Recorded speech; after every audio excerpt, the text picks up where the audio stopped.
कि भूल रहे आज हम इन बचनों की शान, किंतु लोक व्यवहार में है रीत प्रधान।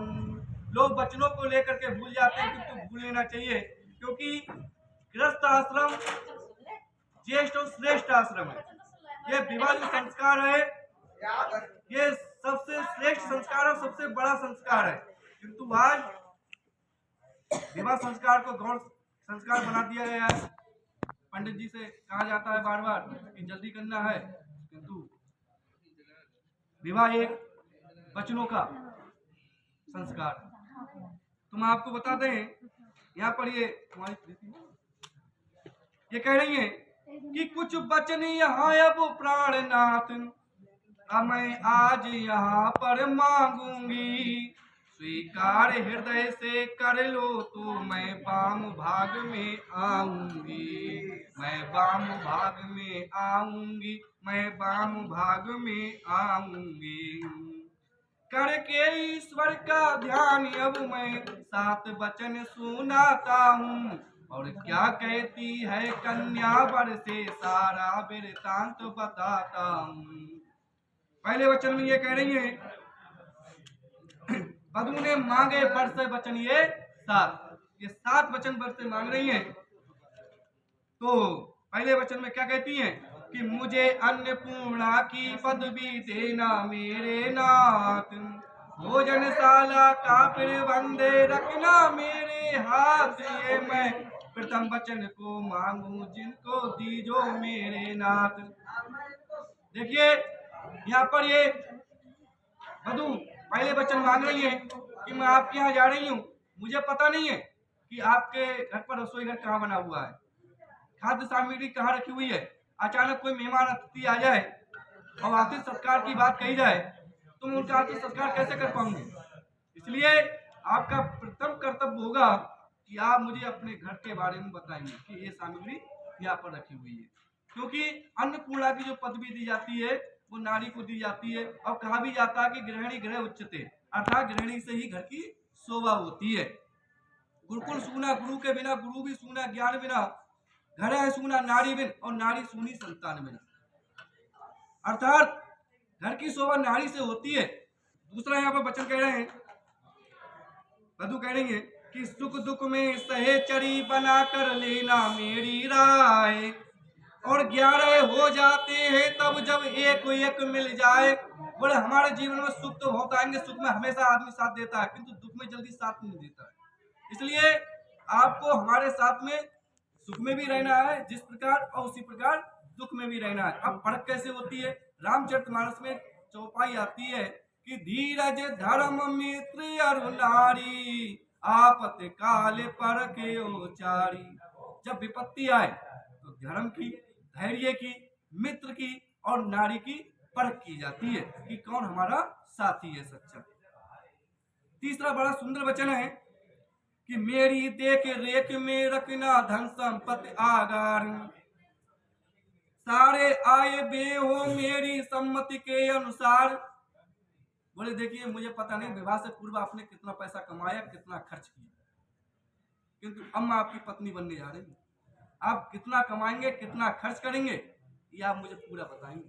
और हम तो सभी से निवेदन करते हैं कि अपने घर की गाड़ी को यदि चाहते सही चलाना, सुखदायी व्यवहार हमेशा पत्नी संग निभाना, कभी भूल कर अपनी पत्नी की मत करो बुराई, लेकिन उसकी कला कुशलता कर्म की करो बढ़ाई, बाहर से कुछ लेकर आओ करके आप कमाई, उसमें से कुछ अपनी पत्नी को दे दिया करो मेरे भाई। अगर 200 रुपए कमा कर ला रहे हैं, उसमें से 20 रुपए अपने पत्नी को दे दिए, पत्नी खुश हो जाएंगे हैं। तो ये कार्य करना चाहिए। आगे बताया है कि अर्धांगिनी समझना मुझको मेरे प्राणाधार, औरों के आगे मत करना गुस्से का व्यवहार। बोले कभी अपनी सखी सहेलियों के साथ बैठी हुई हूँ और रसोई घर का दरवाजा खुला छोड़े आऊं, उसमें कोई भोजन रखा हुआ हो, कोई दूध रखा हुआ हो, कुछ अन्य सामग्री रखी हो, कुत्ता आए, बिल्ली आए और झूठा कर दे और आप आए और सखी सहेली में बैठी हूँ, वहां पर आप मुझे अपशब्द कहे और वहां पर पीटने भी लगे, मुझ पर हाथ उठा दे, तो उस समय आपको ये व्यवहार नहीं करना है। तो कह रही है कि घर में जब सखी सहेलियों में यदि बैठी हूँ मैं जा करके, तब मेरा कुछ अपमान न करना आप वहां पर आकर के। और पांचवा बड़ा सुंदर वचन बताया है कि घर का आंगन रहे न खाली, पुत्र गौधन से भरतार, दूध दही पर पूरा पूरा हो मेरा अधिकार। बोले कहते हैं कि जिस घर में धन हो, निरोग तन हो, सुतो आज्ञाकारी, और स्वर्ग वहीं पर दूध दही जहाँ हो पतिव्रता नारी। और ये स्वर्ग की पहचान बताई गई है कि जहाँ पर ये लक्षण घटते हैं, जहाँ ये विशेषताएं होती हैं, वहां पर स्वर्ग होता है कि अन्य पुराना घी नया, घर कुलवंती नार, और पूत सपूत होते हैं स्वर्ग निशानी चार। जहाँ अन्य पुराने से पुराना मिले, घी रोजाना नया निकले, अर्थात गाय भैंस दूध देती हूँ, पतिव्रता नारी हो और बच्चे आज्ञाकारी हो, तो वहां पर क्या है? स्वर्ग है।